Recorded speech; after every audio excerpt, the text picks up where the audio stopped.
કાકાબા બધાને રામ રામ. હું આવી ગયો તમારી સામે મુકેશ પરમાર ખબર લઈને. જેવી રીતે વાત કરી કે ઝાબવામાં અનેકી અતિક્રમણ અને એક સરકારી જમીન પર અતિક્રમણ કરીને એક ઘેર બનાવેલું એની વાત કરી કે આદિવાસી જિલ્લો અને તેની મહિલાએ 5वीं अनुसूची અને પેશા એક્ટની વાત કરી કે જબરજસ્તી હમોન આહતી હેડી वेगली जगह सरकारी जमीन आली लेकिन ત્યાં भी विवादित मामलो से एवं रीते तीनी महिलाएं कहतु तहसीलदार तरफ थी कहवानुं कि हम 2-3 महीना थी लगातार तीहूँ सूचना आली तीहूँ कहतु कि हाँ अतिक्रमण करेली से कम यहाँ खाली कर सको और ये एवीपी और विद्यार्थी परिषद छात्र संगठन ऑफिस हारू एक निर्माण करवा हारू तीन ये जमीन सरकारे मध्य प्रदेश सरकार तरफ अलॉट कर नाखी।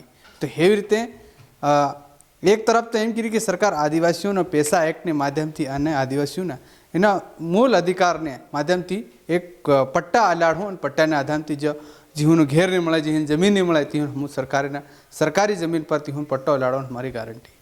तो एक तरफ जहाँ लोग तीनी पर जमीन पर पट्टो लेवानी कोशिश करे तो तीन माध्यम थी लेकिन तीन पट्टो नहीं मिले और ते जगह वेल्युएशन हिसाब थी तीन लोगों ने कई जीनी आवश्यकता जहाँ पड़ रही तानी तीनी वेगली जगह ते जमीन अलाट करी और तीहूँ सरकारी यानी कि विद्यार्थी परिषद ने माध्यम थी हूँ अलाट करना की मध्य प्रदेश सरकारे कलेक्टर माध्यम थी और एवं रीते आदिवासीओं ने बेदखल करवानी भी बातों जेवी रीते दावो के तीना हिसाब थी देखाई नहीं रू क्योंकि जेवी रीते सरकार एक तरफ की हम पट्टा अलाट रहा जो वन भूमि से या सरकारी ज़मीन में जी हूँ आदिवासियों जो जल जंगल नी सुरक्षा कर रहती हूँ तीनों अधिकार ने हक आल हूँ केवी रीते क्योंकि सरकारी ज़मीनों पर भी अगर तीहूँ जमीन घेरू बनावेला हो झोपड़ी बनावेलो है तो तीहूँ पक्का मकान आलवानी बातों करूँ तीहूँ पट्टो अलाड़ हूँ। लेकिन तो मुझे देखियो कि झापवाना मोजीपाड़ा यानी कि त्रिपुरा कॉलेज नी मेरे देखो केवी रीते आज इना वीडियो में इना तहसीलदार पुलिस फाईगी और तहसीलदार नी टीम और पुलिस नी पूरी टीम पर कोतवाल जाए एना घेर ने वखेरी रहा घेर ने सामान ट्रेक्टर में भरी तीने घेर उपरत करी आली रहा। तो ये हेवी रीते मोहन सरकार राज्य में आदिवासीओं एक नंबर पट्टा बराबर मळी रहा केतरा नहीं मिल रहा खुद तमु एना वीडियो में देखी सको। हालांकि सरकार नो दावो कि सरकारी जमीन पर कब्जो नहीं थवो जोईए हम भी मानी कि तीनी सरकारी जमीन पर सरकार नो अधिकार रहे लेकिन तीनी सुरक्षा कौन कर रही कि आदिवासी कर रहा चाहे आदिवासी तीनी संरक्षण यानी कि लंबे समय से तीनी देखरेख करे यानी कि पहलो अधिकार आदिवासी नी तीन जमीन पर रहे। हालांकि रिकॉर्डना हिसाब से सरकारी जमीन पर जरूर अतिक्रमण कहवाय लेकिन सरकार सहाय कि एक वक्त कीधे कि हम पट्टा अलाड़ दूँ तो केम नहीं हूँ पट्टा अलाड़ो ये मारो तीहूना नियम कायदा हिसाब से अगर आप मल जाए तो कहीं न कहीं एक परिवार में 3 घर मल जाते लेकिन तीहून कह दूँ कि आन जगह नहीं आलू क्योंकि मेन रोड नहीं से हम अलाट कर नाखी और इन्हीं जगह सरकारी जमीन पर हुई झूपड़ी बंधावी और झूपड़ी बांधी फिर समय आलियो के कम से कम ये खाली करें हम बीजे जगह ती हूँ सरकारी जमीन अलाट कर लेकिन तीनी तहानी जे घेर जो झोपड़ी बनावी थी हूँ किरा कि ये हम सरोली पाड़ा में जमीन आली ता भी पहला थी विवादित साली रही ता आली। तो हेवी रीतनी बधी कहानियों से आखिर हूँ कह दूँ तहसीलदार साहब और तीनी महिलाएं हूँ कह दूँ ती भी तमु सामड़ो थी हूँ मोही थी हूँ कह दूँ आखिर कूनी खरी कूनी खोटी ते तमु इना वीडियो और इनी खबर भाड़ी जवाब कमेंट बॉक्स में आली सको। तो हेवी रीते हूँ मुकेश परमार फेर हेवी रीतनी खबर और जानकारी लेने आवतो रही काका बाबदा राम राम।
4 सिद्धांत लेके चल रहे हैं। पहला सिद्धांत इसमें एक महिला को प्रताड़ित करा, वो गर्भवती महिला है।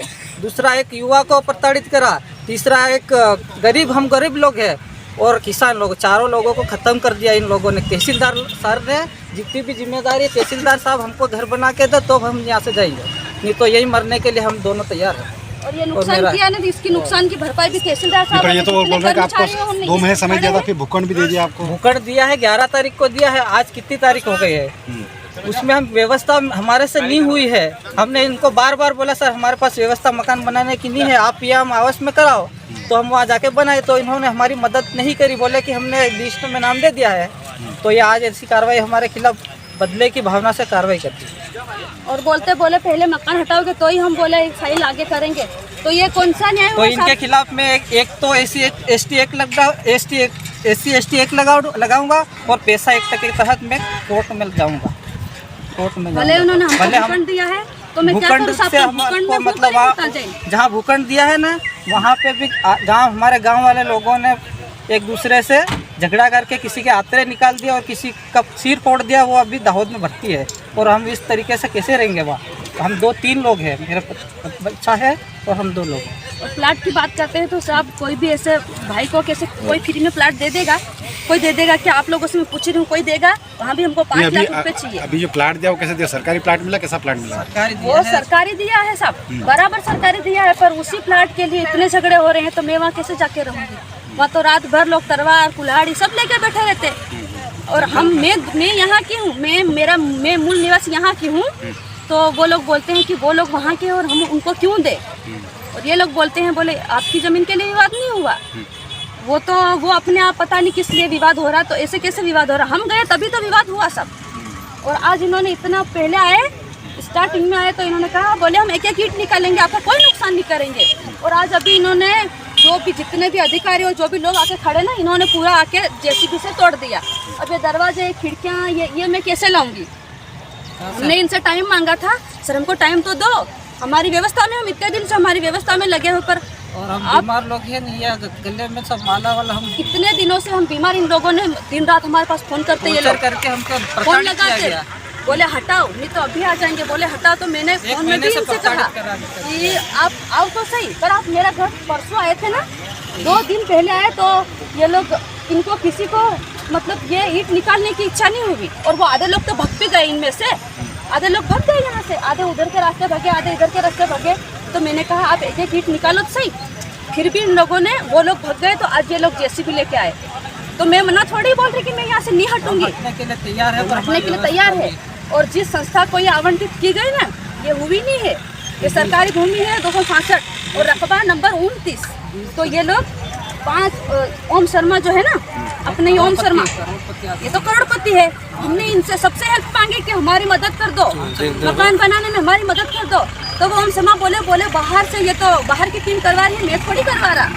मुख्यमंत्री का नाम लेता है, अभी मुख्यमंत्री बने कितने महीने हुए, राज्यपाल का नाम लेता है, और पता नहीं किन किन का, बड़े बड़े नेताओं का नाम लेते हैं। और ये लोग इनके दबाव में आके आज मेरा झोपड़ा तोड़ दिया तो कोई बात नहीं है, तहसीलदार साहब और ये पूरी टीम आई, ये जिम्मेदार। जब तक मेरा मकान नहीं बनेगा मैं यहाँ से हिलूंगी नहीं, ये सामान भले कहीं भी ले जाए, मैं वापस यहाँ ला के रख दूंगी। और मेरे इतने 10-12 सालों से मैं यहाँ रह रही हूँ, आज तक कुछ नहीं हुआ। और इन्होंने आए और मेरा मकान तोड़ दिया। और 5 आरे जमीन यहाँ आवंटित हुई, उस 5 आरे को निकालने के बजाय इन्होंने मेरा झोपड़ा तोड़ा। 29 आरे में से 5 आरे आवंटित हुई, और हुई नहीं, ये भी इन्होंने करवाई। हमारा जो 26 जनवरी पे होती है मीटिंग, उसमें 2022 में ये ओम शर्मा लाया था उसका प्रस्ताव लेके, तो हमारे गांव वालों ने निरस्त कर दिया। जन सुनवाई में भी हमने दिया तो निरस्त हो गया। उसके बाद इन्होंने क्या किया, अंदर सरपंच को इनको पता नहीं खिला पिला के और करवा लिया। और ये अब दौड़ दौड़ के आते, और इतने 2 दिनों से मेरा तो दिमाग काम नहीं कर रहा। सब रात निकलती तो दिन नहीं निकलता, अब तोड़ देंगे। पंचायत कौन सी आपका? अम्बाखुद्रा कौन सी? अम्बाखुद्रा और बिलीडोज दोनों है। हाँ। ये कौन सी पंचायत में? ये अम्बाखुद्रा में आती है। और इन लोगों ने इतना मतलब 2 महीने क्या हुए साहब, 2 महीने में मेरा इतना नुकसान कर दिया। लगा के हमको प्रताड़ित किया। बोला आपको क्या लगता है ये सब ओम शर्मा करवा रहे हैं? ओम शर्मा ही करवा रहा। उसके खिलाफ FIR दर्ज उसके पास 22 बीघा जमीन है। हमारे आदिवासियों को अगर भला करना है तो उसकी 22 बीघा में क्यों नहीं बनवाता? हमारे आदिवासी इस गांव को बोलता है, बोले मैंने गोद ले रखा, तो तू गोद लेके हमारे गांव को नुकसान पहुंचाएगा। तू हमारे गांव में आकर रहा तो हम ये रहे, हम यहाँ के हैं मूल निवासी, ये पता नहीं कहाँ से आया। और आज इसने जो किया ना बहुत बुरा किया। अब ये रहेगा या मैं रहूँगी, सब मैं आदिवासी महिला हूँ, पर इससे मैं लड़ने के लिए, इससे तोड़ने में, मेरे को परेशान करने में मेरा दिमाग काम नहीं कर रहा। हम लोग तो भूखे प्यासे जैसे भी रहते थे, पर इतने सालों से हमारा ये कब्जा था। इन्होंने बिना बताए मेरे को काले डूंगर पे ज़मीन दे दी, वहाँ दिन रात लोग। क्या नाम है, आप कब से रह रहे हैं यहाँ पे? 12 सालों से रह रही, और मेरा मैं मूल निवासी यहीं की हूँ। क्या नाम आपका? कर्मा खराड़ी। ग्राम बिलीदोज स्थित शासकीय भूमि है ये, और वो विद्यार्थी कल्याण न्यास परिषद को सरकार द्वारा आवंटित हुई है। उसके तारतम्य में इनके विरुद्ध 2 महीने पहले अतिक्रमण हटाने की भी कार्रवाई की गई थी, विधिवत सूचना दी गई है, आदेश पारित किया गया है। इनको मेरे द्वारा समझाया भी गया, तहसील न्यायालय में भी बुला के समझाया गया है। इनको हमने सिया में भी वाय में भूखंड भी दिया। कानूनी रूप और मानवीय आधार पर जो भी हेल्प हो सकती है वो भी करने को तैयार है। ठीक है सर, ये जैसा आरोप लगा कि समय नहीं दिया गया है, 2 महीने का समय दिया गया, सब कुछ ऑन रिकॉर्ड है। और तो और ये न्यायालय में उपस्थित हुए हैं, इनके द्वारा सहमति दी गई है कि सर 16 फरवरी तक मैं हटा लूँगा, और नहीं हटाया यदि तो प्रशासन कार्रवाई है तो स्वतंत्र होगा। हमारे पास ऑर्डर शीट है, सब कुछ हमने ऑन रिकॉर्ड किया। इनके सिग्नेचर हैं दिलीप खराड़ी जी के, उन्होंने ऑर्डर शीट पर सिग्नेचर करके सहमति दी है कि सर मैं 16 फरवरी तक हटा लूँगा, और 16 फरवरी तक नहीं हटाया तो प्रशासन कार्रवाई है तो स्वतंत्र होगा। ये सर कह रहे हैं कि जहाँ पे इनको भूखंड आवंटित किया गया वहाँ पे झगड़े और विवाद हो रहे हैं। नहीं, उसकी जानकारी नहीं है मुझे कि झगड़े हो रहे हैं, पर हमने सेफ जगह दी है। पटवारी आरआई को भेज के उस जगह को भी चिन्हित करा है। ये स्वयं उपस्थित थे, इनकी उपस्थिति में हमने दिया है। ठीक।